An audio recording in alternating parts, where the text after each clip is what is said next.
Right. I press my. Here we go. My theme. S M A L L. Small talk. Small talk. All right. Welcome to another live edition of Small Talk. This is very exciting. I am absolutely thrilled today to have my guest, good friend.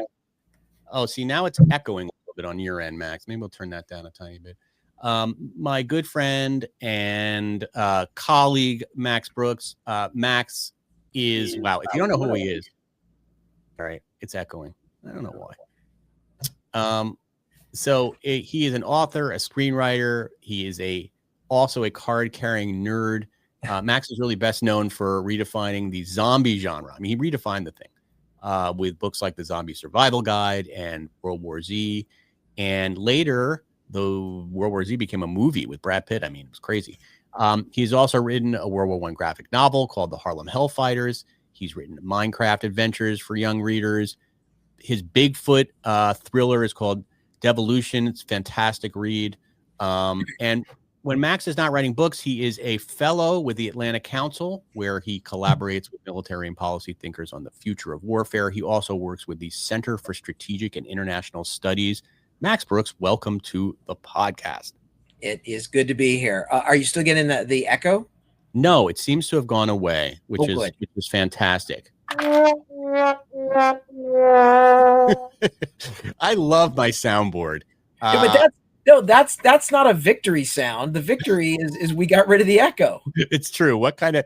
It's got to be like dun dun dun. I really have to work on the soundboard. You and I have to find better sounds.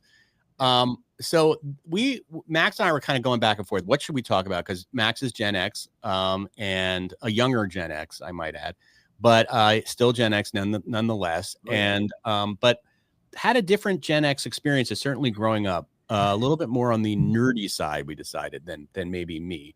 Yeah. Okay. And so he's like, oh yeah. So first of all, let's just to keep sort of set the context here. Let's explain what makes you a nerd. How are we defining nerd today? I think we define nerd as your back in the day, I hit almost every box except for one. And I'll say that in a minute. Usually a nerd is someone who is not cool, not with it, not plugged into the culture, the zeitgeist. Check. Yeah. So like I think the greatest example of that is the In Living Color sketch of Milli Vanilli. The fact that you know that makes you a nerd, but okay, go on. Well, remember, it's Keenan Ivory Wayans and Damon Wayans as Milli Vanilli, and they go like, so what you have to do is go to the clubs, find the latest, hippest dances. Yeah, but don't do them. So that's a nerd is someone who's the opposite of someone who is with it, right? So like when we were kids and everybody was wearing, some kids understood when in their crowd you wore the polo shirt or the alligator shirt with the collar turned up, or on the West Coast you had a lot of Maui and Sons, certain hair. This is what we're listening to. This is how we talk. This is how we dress. Yeah. That's a whole other world than the nerds, whereas what I was into. Yeah. And the only nerd box I didn't check was because of my dyslexia. I wasn't good in school. Because that's a very common thing for nerds is they tend to be like, I'm in the physics club, like Anthony Michael Hall in the Breakfast Club. Yeah. Anthony Michael Hall is a quintessential nerd, like the sort of prototype of an 80s nerd. Yeah. So like imagine I was Anthony Michael Hall without the good grades. Yeah. That would be me. That was you. So this episode is dedicated to you because the thing about not just you, Max, but also to all the nerds out there, and I think there's many of us probably watching this. And the thing is, the nerds kind of took over. Like the revenge of the nerds, that's kind of true because the nerds kind of did take over culture, and they probably always do. But in the case of Gen X, very much took over. Like certainly later, they found their mojo. You found your mojo later, a little bit later in your life, right? Like you were able to channel your nerdness. Tell us people about that. Like you kind of were trying to figure out who you were, what your sweet spot was, and then you became a true nerd and nerded out, and then found a lot of success with that. Yeah, I don't know your story. Yeah, I kind of lived for a while. I tried to be everything that I wasn't: screenwriter or comedy writer, actor, wherever I thought the world wanted me, and I just wasn't good at it. I mean, there's a scene in the movie The Lonely Guy with Steve Martin where he's trying to write a romance novel, and it's just not working. He's tearing up pages, and he goes, "What the hell do I know about romance?" He's like, "I'm a lonely guy. All I know is how to eat alone, how to live alone, how to dress like a lonely guy. Just that's what I know." And then suddenly he's like, "Oh," and he writes The Lonely Guy Guide.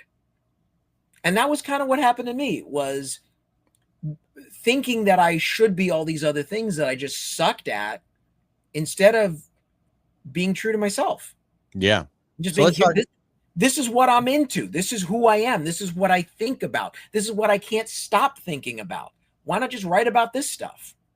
I think so many of us don't do that because we want to do what we think would be popular, or what would make us money, or whatever it is. But you, I mean, at the time you sort of had this realization, you were in a position that was very, like most people would die for. You had a writing gig at Saturday Night Live, right? Yeah, which I sucked at, which I was fired off. Right. Yeah. Because I didn't fit in.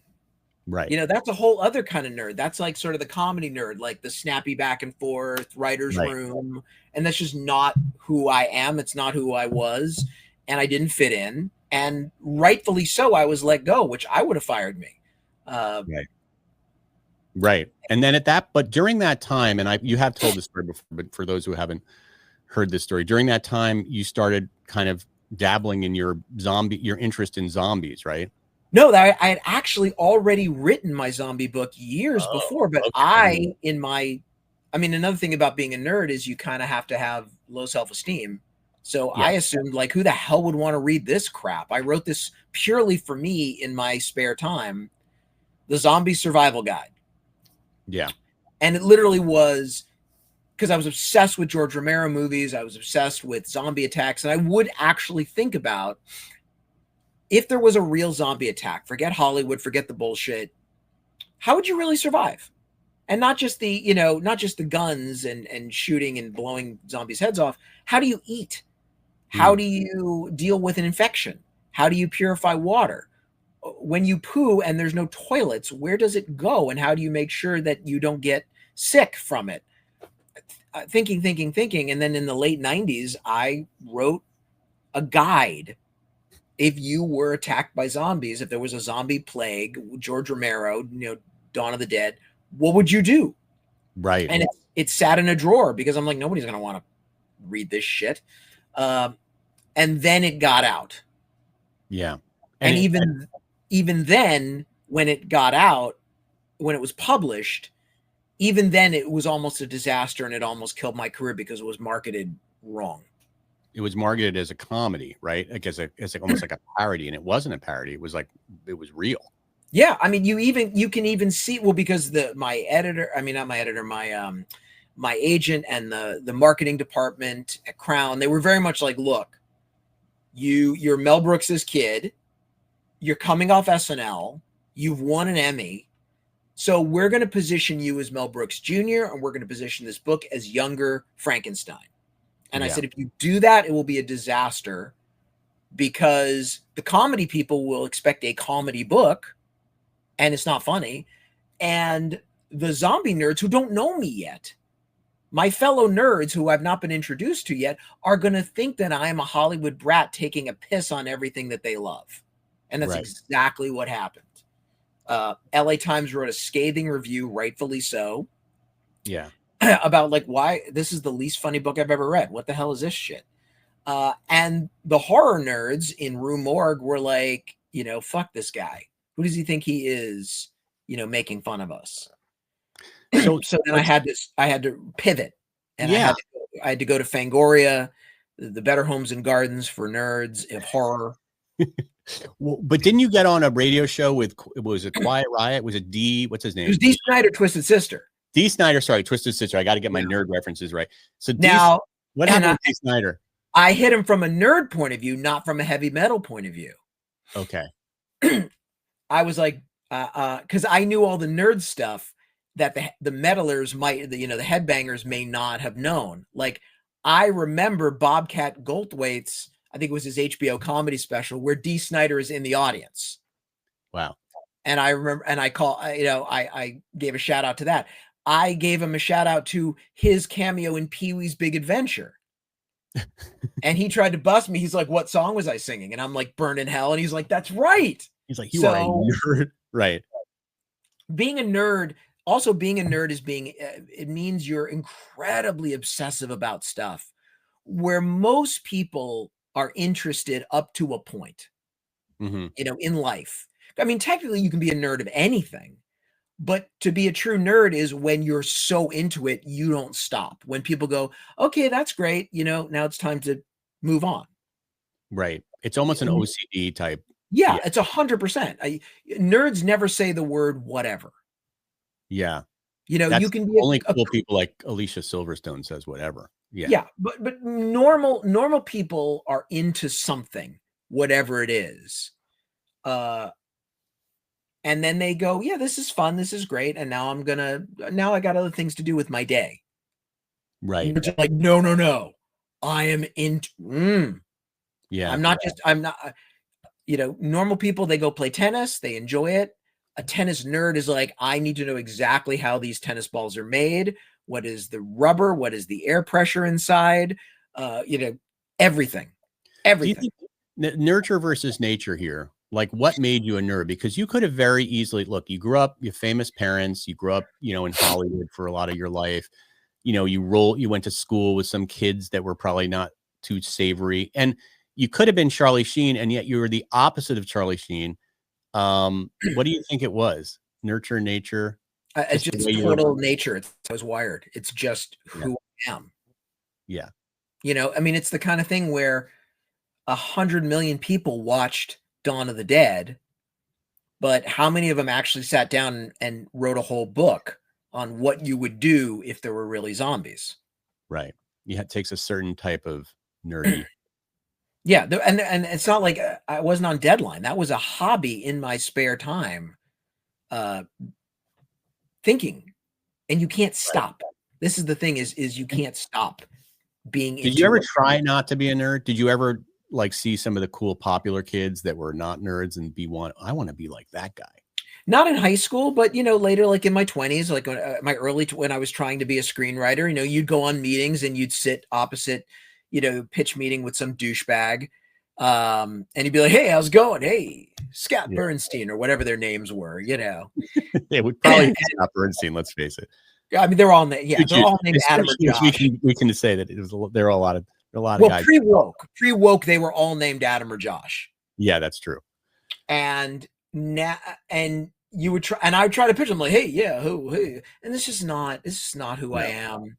And I could see, and it never worked. I mean, I remember when I was pitching the Harlem Hellfighters, and I was so passionate. This is a story of African American soldiers in World War I. And the U.S. government set them up to fail because they'd rather have white Germans win than Black Americans win. And they sabotaged them, and they got out there, and they still came home as the most decorated soldiers in World War I. The first American soldier to win the Croix de Guerre was a Black guy, Henry Johnson. Their band leader, James Reese Europe, brought jazz to France, and I'm pitching it. I'm excited. And what Scott Bernstein was, yeah.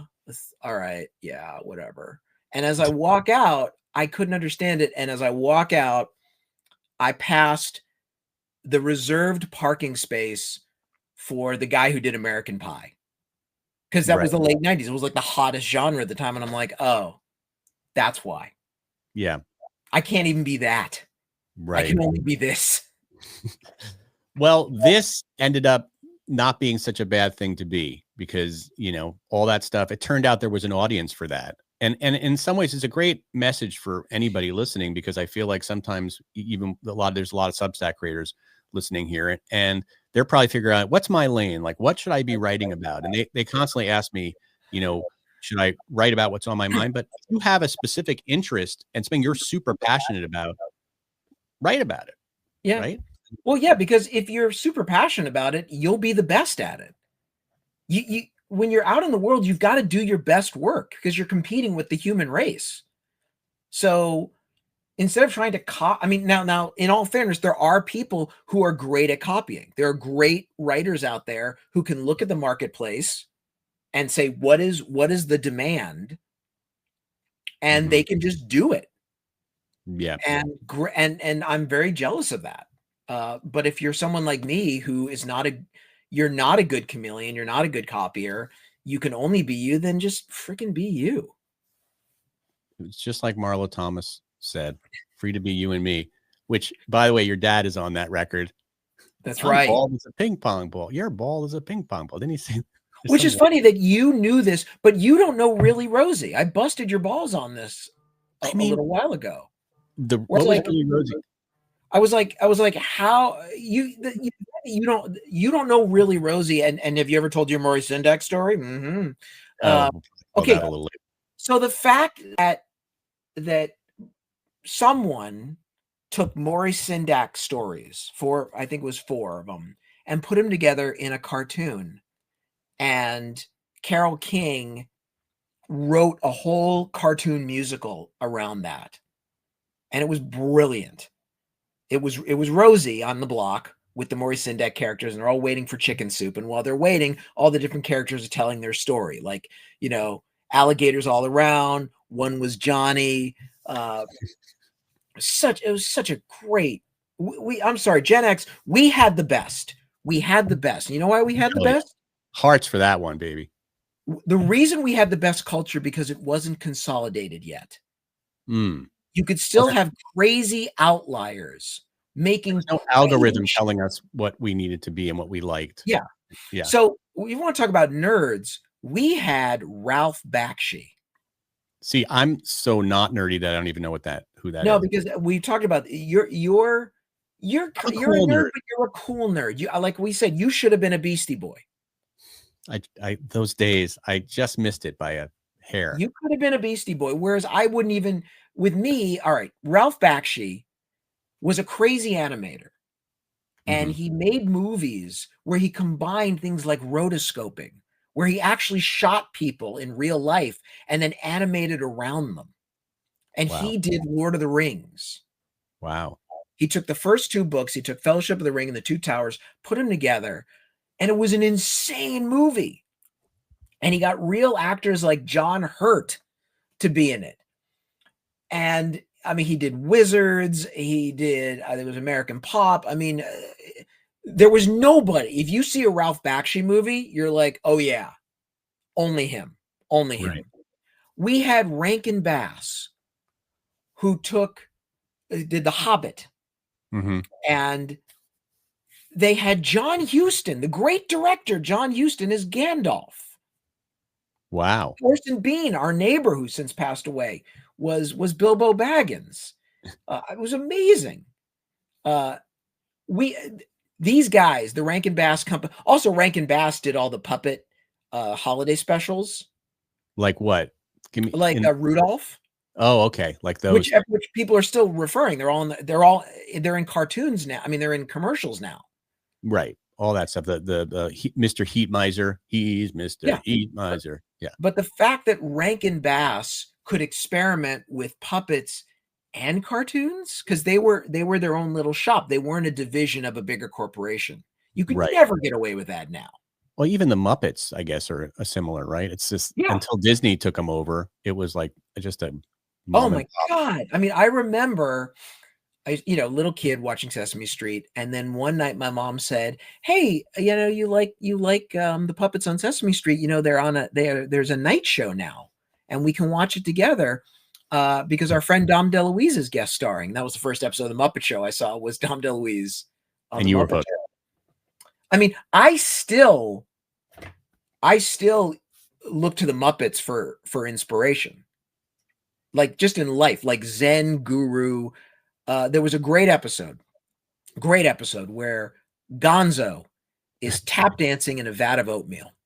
Yeah.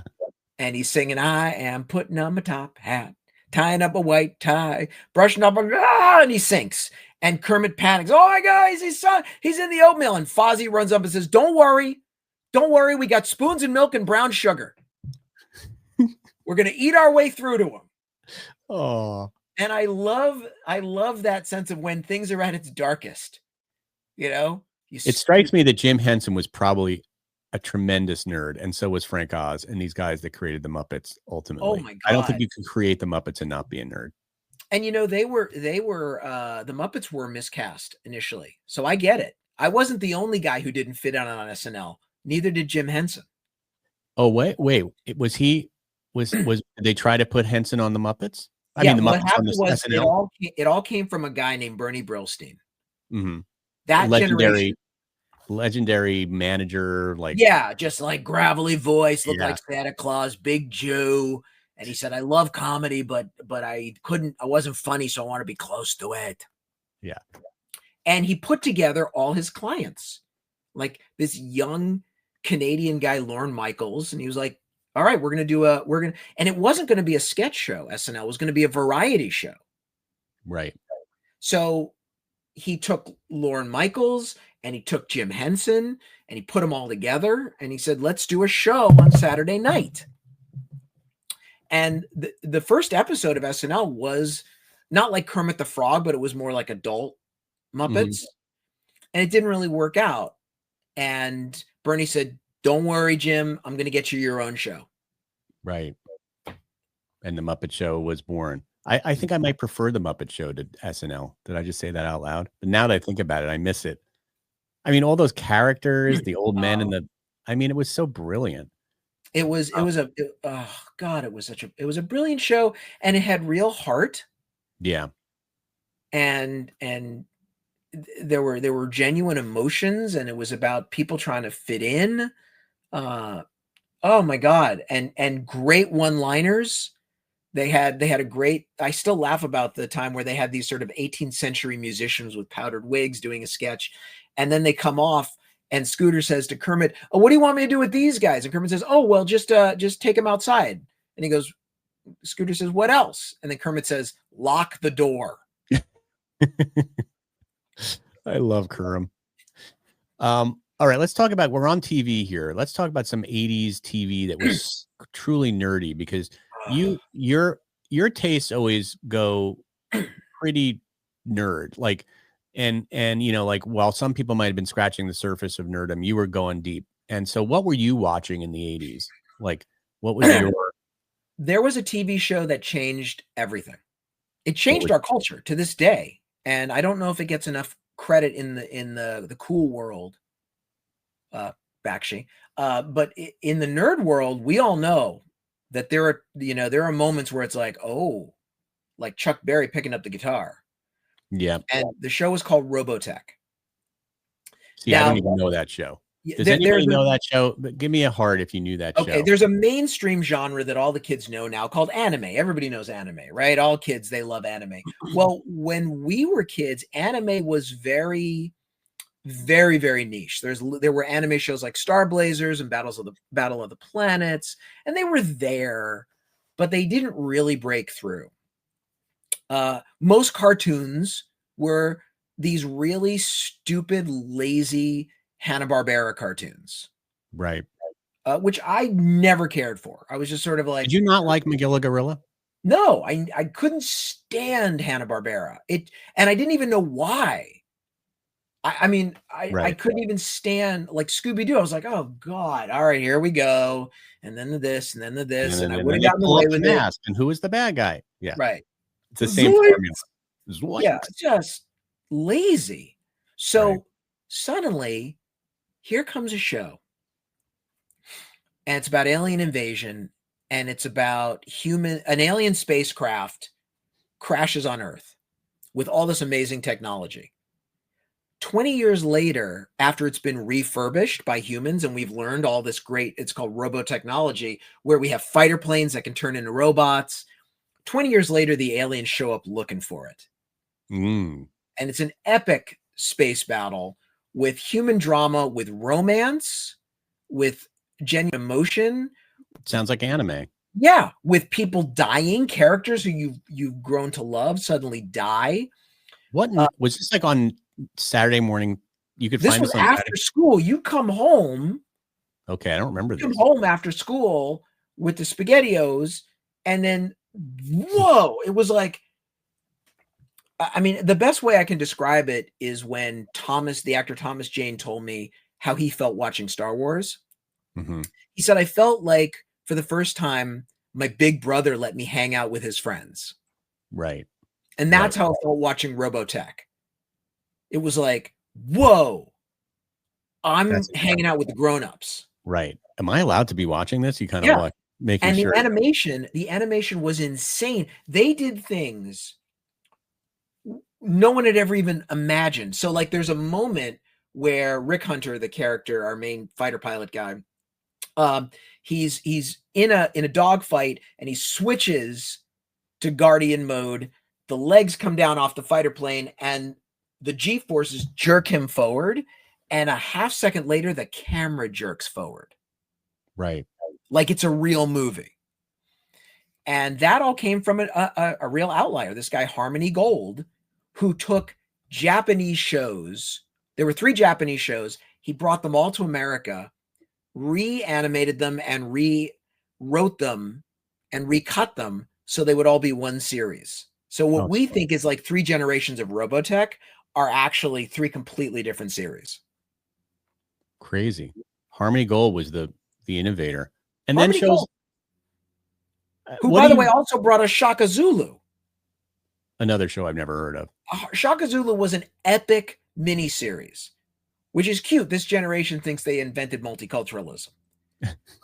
This was a huge miniseries about Shaka Zulu, and it was in the late 80s, and we were all obsessed with it. Oh my God. But the fact that a guy like Harmony Gold could do a miniseries shot in South Africa, historical, real life, and bring us anime, nobody's allowed to get away with that nowadays. Right. Right. By the way, it'd probably be called cultural appropriation right now.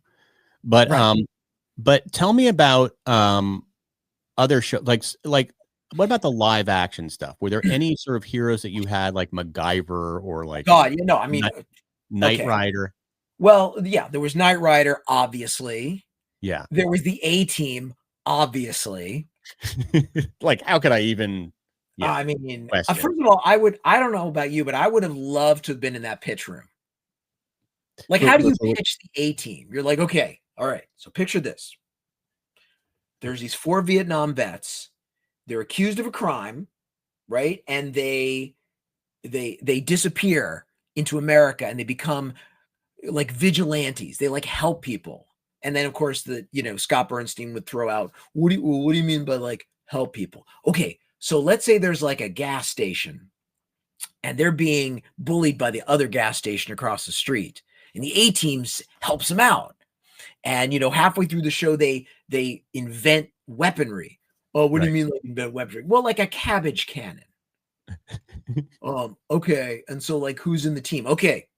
We've got George Papard, who hasn't worked in like 20 years. Right. We've got Starbuck from Battlestar Galactica. We've got Mr. T, Clubber Lang, who you've just seen, right? And we've got this other guy who's mentally ill, which of course is hilarious. Yeah, because that was funny in the 80s. That was super mental illness. The only thing funnier than homosexuality in the 80s was mental illness. Right. This is not, we're not that proud of that, this part of our legacy. Yeah. So that was, I don't know how they got that show on the air, but it was a huge hit. But there was another show that hasn't stood the test of time, but nerds still love. What is that? And that is called V. Oh, was that was an alien show, right? An alien takeover. Alien occupation show. Yeah. I remember. Where they show up, they're all peaceful. And then what the brilliance of V is they just start taking over very slowly. Like they show up all peacefully and we think it's all cooperation. And then a few people were like, wait a minute, I noticed the cops are being replaced by aliens. I noticed scientists are starting to disappear bit by bit by bit. And then there is a supposed terrorist attack, which gives the aliens an excuse to impose martial law, where they're like, your governments have asked us to help with security. And it's like, whoa. And then before you know it, you're in a full-blown resistance. You are the Maquis. You're the French resistance against them. And there's all these World War II metaphors. There's the old Holocaust survivor.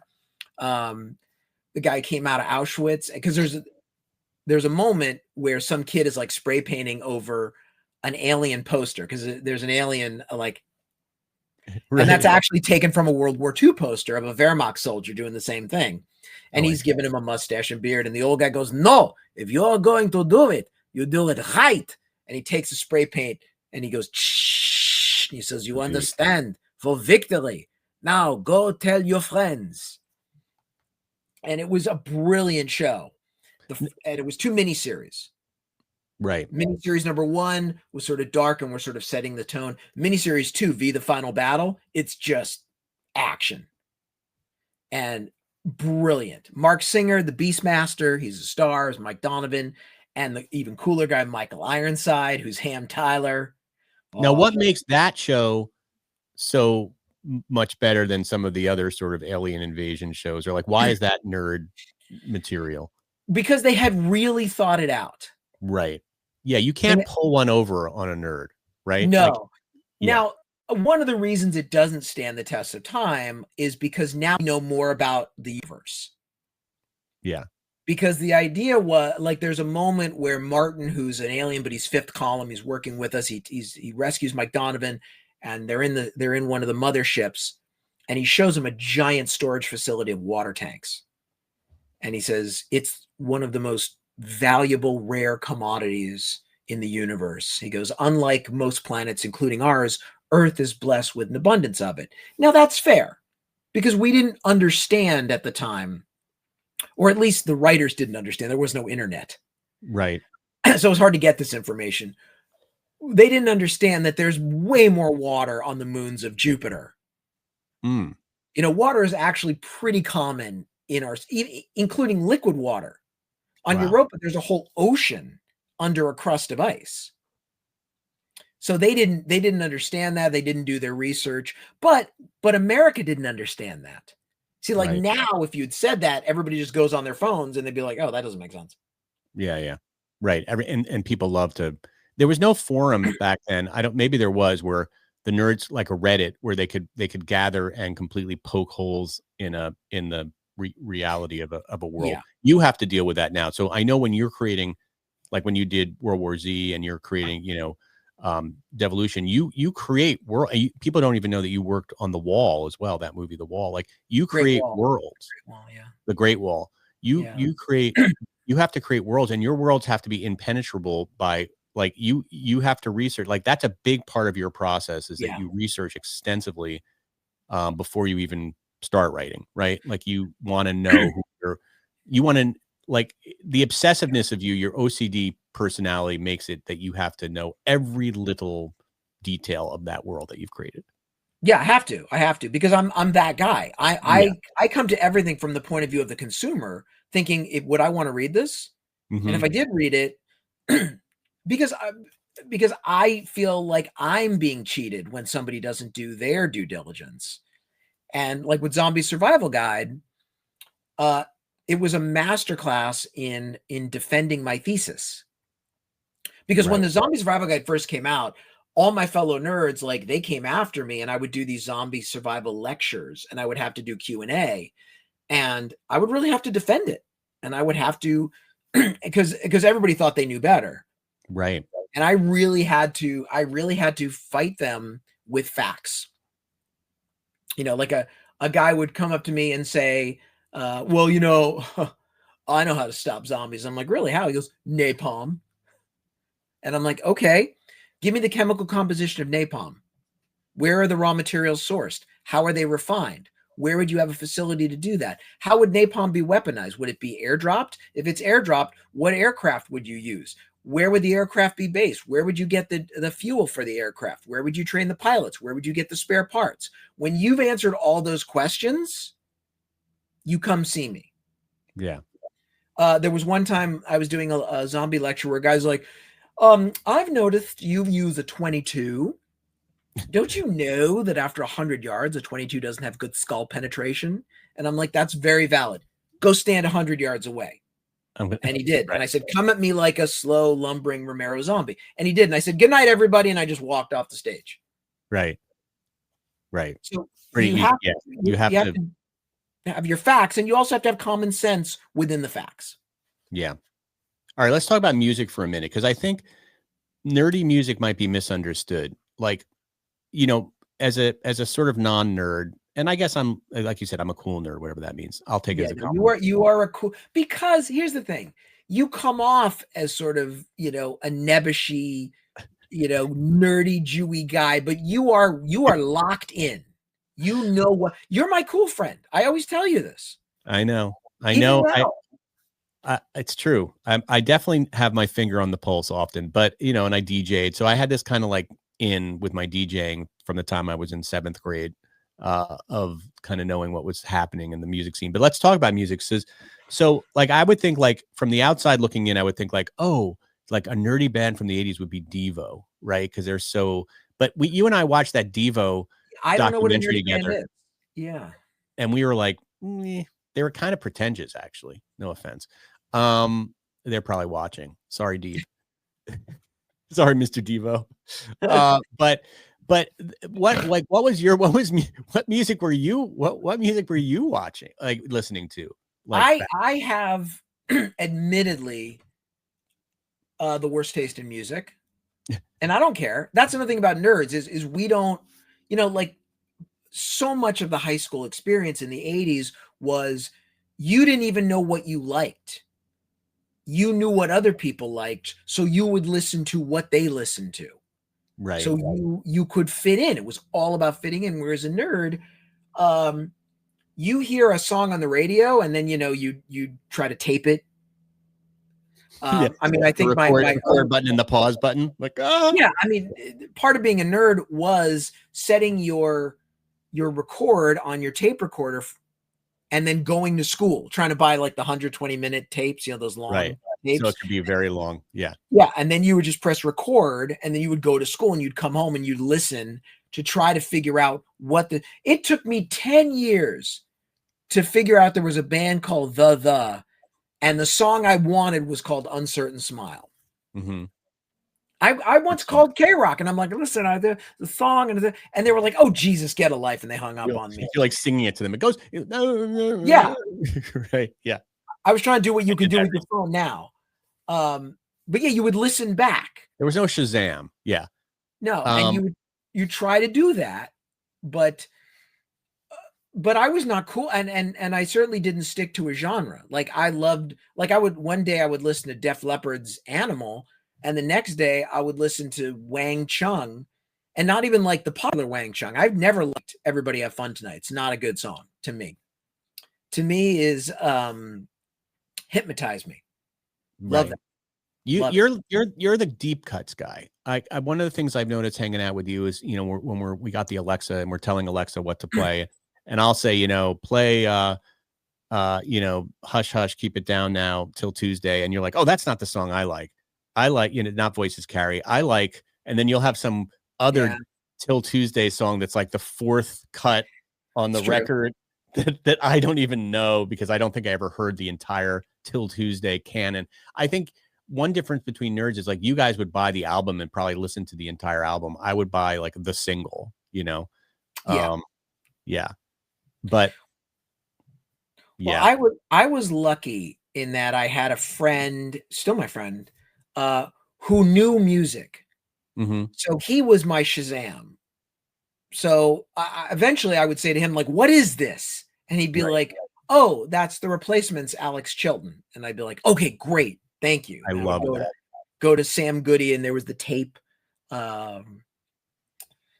know, but I didn't know music. I mean, I still don't know music. I remember I put together a mixtape when I was in grad school, when I went to school in Prague, and I'm listening to it, and it had everything on it, from the Tony Bennett song in Goodfellas, to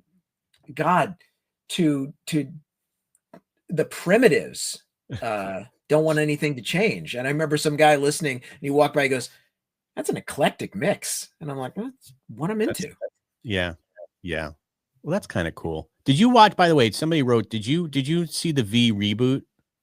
No, I haven't seen it, and I should probably get to it because They said it was terrible. So yeah, but we should say that we had V, and then we had V the Final Battle, then we had V the series, where they tried to sort of run out that rope and add some string to it, as the saying goes. No, I haven't seen it. I'm not into there's so many reboots where I'm just like, God, these poor kids, can we give them something new for a change? I know. Well, you always try. You create new content, including a book that you have coming out that I'm not even allowed to talk about. No. I'm going to make. By the way, let everybody know you're writing this book. It's very everybody's very excited about it. I'm the only friend of yours that doesn't have any idea what it's about. You have no idea. I think my wife knows, because you're so afraid that I'm going to blab it on a show like this. Yep, and you will, and I will, and you will. Just give me a hint. Does it involve vampires? I don't know. Yeah, nothing. I'm not allowed to know. But what I will tell you is when the book comes out, you and I will sit down and we'll do a whole hour talking about the book. I'm excited about that. It's taken me 3 years, 1 year of just solid research, another couple of years of writing out every scene and then writing a synopsis. And it's up. I mean, it's a big book. It's a big bastard, 700 pages. Holy crap. And I turned in the second draft, and I'm just waiting for notes on the second draft. Hopefully the third draft will be the last big draft, and then we can get this thing out. One thing I think it might be interesting to people is how you've taken what your expertise is in the world and being a writer, and then how you kind of became this other thing. This, I mentioned in the intro that you work with the Atlantic Institute, right? Is that what it's called? The Atlantic Council. The Brent Scowcroft Center for Strategy and Security. And then the strategic, and because it's interesting how people like you will, you find your real true calling, your real voice, and what you really want to write about. And then it just leads to all these opportunities that you could have never imagined, right? Like if you told 13-year-old Max, oh, by the way, you're gonna be talking and doing lectures at the Atlantic Council and the Strategic and International Studies, like you'd probably be like, what? How did that come about? Like, how did you didn't, was that a conscious thing that you decided you wanted to be? Oh God, no.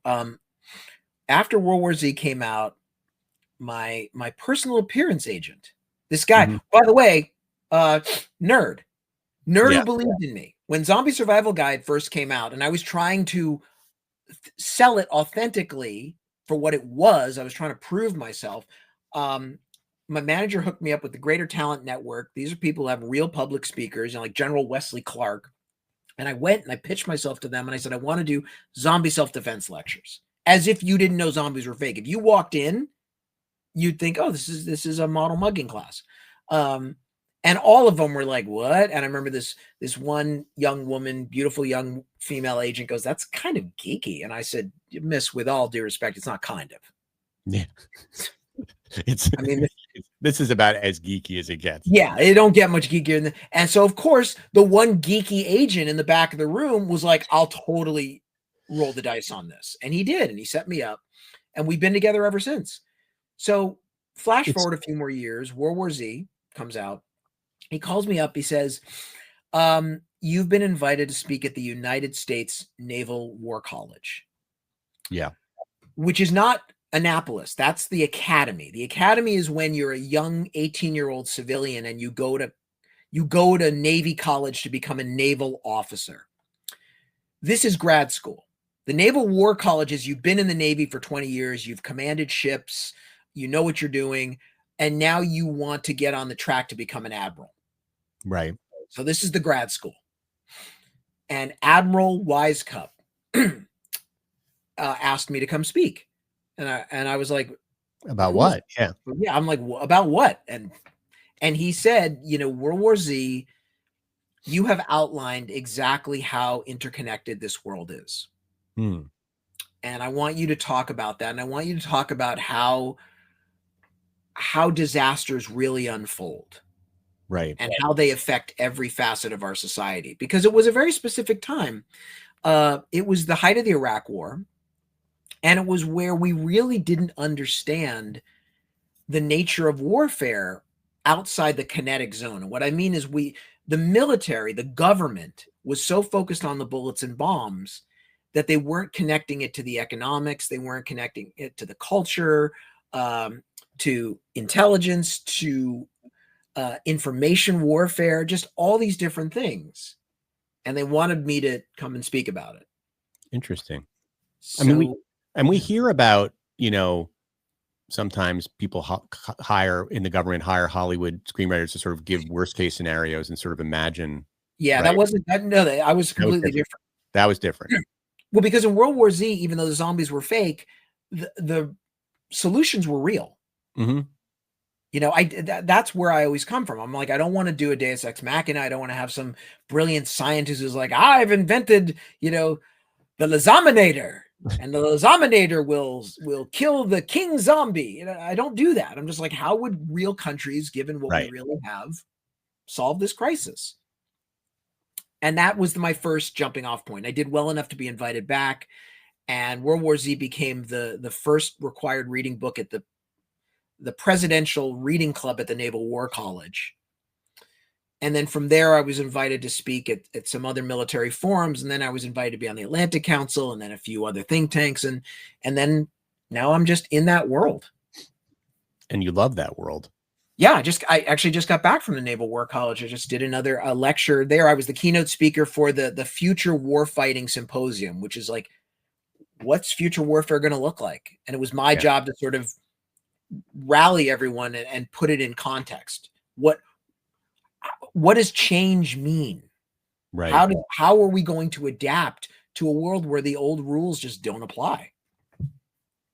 So cool how you were able to parlay one expertise into this kind of seemingly, imaginary world into the real world. It's very cool. And I think it's a good example for everybody about how, like, you never know where your career is going to go, but you have to put it out there. You have to take the first step and just do what feels true and real to you. And who knows how people are going to, take it. Like, who knew that an admiral would read World War Z and say, I got to have this guy speak to my colleagues. Right. Yeah. What, who, what? I know. I think also part of being a nerd is it gets you comfortable with being ridiculed.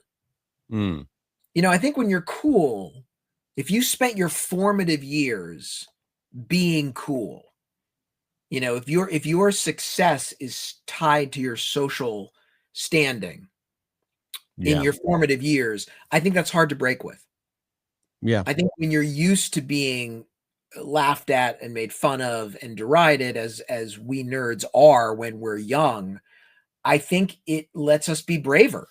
Certainly with me, where it's like, oh, you're going to put something out there, people are going to make fun of you. I'm like, so yeah, welcome to my life. It strikes me that most of the super creative people that we admire, filmmakers, musicians, even, CEOs of companies, tend to be quite nerdy, because there has to be a certain level of just not giving a shit what other people think. I think you have to. I think when you're a nerd, it doesn't matter. But like I said, I think if you're used to, when you're young, walking into a room and everyone going, hey, yo, there he is, hey, that's so powerful and so sexy. How do you break from that? How do you stop chasing that the rest of your life? When you're like me and you walk in a room, everyone's like, oh God, this guy's here. It's like, okay, great. I don't have to worry about you liking me because I don't know what that feels like. Yeah. Right. In closing, let's talk a little bit about Gen X. You are a Gen Xer. The New York Times recently said that might be the greatest generation. Now, your dad, I think, really is from the greatest generation. You're not the greatest. Oh God, no. You're not the greatest generation. How are we compared to other generations? What do you like about us? Or do you like anything about us? Yeah, I mean, I don't know. I mean, I think our greatest sin is not preparing future generations for crisis. Yeah. I think we grew up, I think we're having the roughest time. Mm-hmm. I think we grew up in a time of, unless you were black in the inner city, Right. if you were white and you grew up in the suburbs, life was pretty darn good. And also we grew up in a time of unprecedented peace and unprecedented prosperity. And I don't think we really understood that that's not normal, because even the baby boomers, life was way good for them, but they still had to worry about going to Vietnam. Mm-hmm. When they had race riots, like when they had riots, they had real riots. They weren't like, oh, the cops are using rubber bullets. It's like, no, the cops are using live ammo, and there's the National Guard, and there's tanks They're on the killing street. people. Yeah. Yeah, they shoot people on sites. Like, you look at some of the riots that baby boomers had to deal with, please. You look at some of the political violence. We're like, oh my God, there's political violence. It's like, yeah, remember the 60s? But we didn't have that. We didn't grow up in a time where politicians had a good chance of being shot, and that was just normal. Right. And I think we thought that we were normal, instead of understanding we were in a very unusual bubble. And Right. I think we didn't prep our kids. We didn't say to our kids, like, listen, I'm going to have to toughen you up, and I'm sorry, and you're going to suffer, and I'm going to suffer watching you suffer. But life can get hard. Life can get difficult, and there's going to be real bumps in the road, and there's going to be real crises. And I'm going to have to teach you the difference between just a bump in a road and a genuine crisis. Well, but it's hard for us, teachers, because it isn't really our experience so much. Right. If you grew up like our parents grew up during the Vietnam War, etc., like they knew. We didn't really grow up during those times. And I actually remember being, as a kid, like a teenager, being kind of jealous of like the hippies of the 60s, right? Like, wow, that was cool. You got to go to like rallies, and like my parents had all these videos of them, they're hippies in like Central Park going like, yeah, they were like serious hippies with me in like the stroller. But that wasn't our experience growing up. Like, no, my parents were greatest generation. Yeah. Like, my dad grew up in the Depression. He had his 4 back teeth ripped out because his mother didn't have his immigrant widowed Ukrainian mother didn't have enough money to have them filled. Right. That was his childhood. And then he went off to war, and his 3 brothers. I mean, a lot of people don't know your dad fought in the war. Yeah, real war, not like putting on a show for the troops, like crawling through the snow through a minefield, poking with his bayonet in the frozen earth, hoping that his bayonet would click on a German mine, so then he could raise his hand and the sergeant could come and disarm it. Those are the stories I grew up in, all that generation. So no, Gen X, we're not the greatest generation. But we do have some redeeming qualities. Yeah, what are they? I actually do think that we are, because we grew up in an analog world, and then that we've been very adaptable. Like we've had to see a lot of changes in our, look at me, like my career. I grew up as a magazine editor, and then I had to pivot many times to sort of figure out how to survive and feed my family, because when the magazine industry completely imploded. And I think a lot of Gen Xers have had to go through a lot of changes, recessions, and internet bubble booms. It's a lot of economic stuff that happened to us, and I do think we're extremely adaptable. And so I do think that's actually a good quality that we have. Well, I think you are. I think you. What have I said to you for years? You are in a unique position to help our fellow Gen Xers adapt, because I've watched you over the years. I've watched you just things just close. You're in a career. You're in a and it's suddenly just like gone. It's like, well, I've trained to shoe a horse. Oh, and now we have the automobile. I mean, that's since I've known you. It's like, it's probably, this is just coming to me now, but there's a famous story in my family where one of my great grandfathers was in the hat business, and then he at one point had a choice to sell, and he's like, no, people will always wear hats. Men will always wear hats. Well, look what happened. Yeah. Men stopped wearing hats, and his business went under, and women stopped wearing hats. So yeah, you just never know, but you have to be able to adapt or die. Well, I think, like I said, I think we're having the roughest time right now, because our formative years were not crisis. And now it's just crisis after crisis. Technology is changing. Jobs are changing. The nature of work is changing. And we are the sandwich generation right now because we still have kids who need us and we have parents who need us. And it's all on us right now. It is. It's very, very, and we also love sandwiches. I remember eating Steakums. I don't know if you ate as a nerd. Did you eat Steakums as a kid? Oh, I don't know what that is. Maybe that's an East Coast thing. I don't know. Steakums were hearts for anybody that had Steakums. Steakums were you could get them in a box. They were like they were like Philly cheesesteak steaks. And you could fry them up in the pan. It was like a very cheap steak, and you would put it on a roll, and it would just be delicious. And you put it in mayonnaise on them, and the Steakums kept me alive in my formative teen years, just because I would come home from school and Steakums would be in the refrigerator. Anyway, but yeah, we love sandwiches. All right, this is fascinating. Max, I'm going to let you go because we've been talking for an hour, but I love learning about nerds. I love talking to you always. I learn so much. Thank you. I would promote your next new big book, but you won't even tell me what it is, so we won't go there yet. But is there anything, if people want to, people, first of all, you should go out and buy Max writing because it's fascinating. What are you excited about right now that you're working on, other than your book? Other than the book, right now it's all the book all the time. I will tell you, in 1 week from now, I'm going to make an announcement about the book. Yep. Once again, my timing is impeccable. I have you on the week. I won't reveal too much. All I'm going to reveal is the title and the theme. So you'll know what it's about. You will know what it's about. And then you and I can go talk about it the next time we hang out. All right. Well, that's something to look forward to. And Max and I sometimes will go to the shooting range and try out all these new weapons that he has to research for his book, with his books. And that's always a lot of fun for me because I'm, as Max says, such a great shot. You are. I mean, you're Johnny Bullseye. I'm Johnny Bullseye. You do well, and you're getting better. Thank you. Well, I'm going to close it out with a music written by my son, Elijah Michael Small, who I'm so excited to see is coming back from his sojourns in London tomorrow. I have not seen him in 5 months. So Elijah, this one's for you.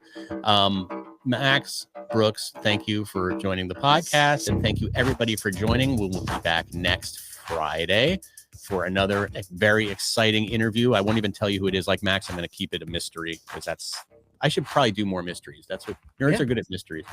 All right. So without further ado, I bid you goodbye.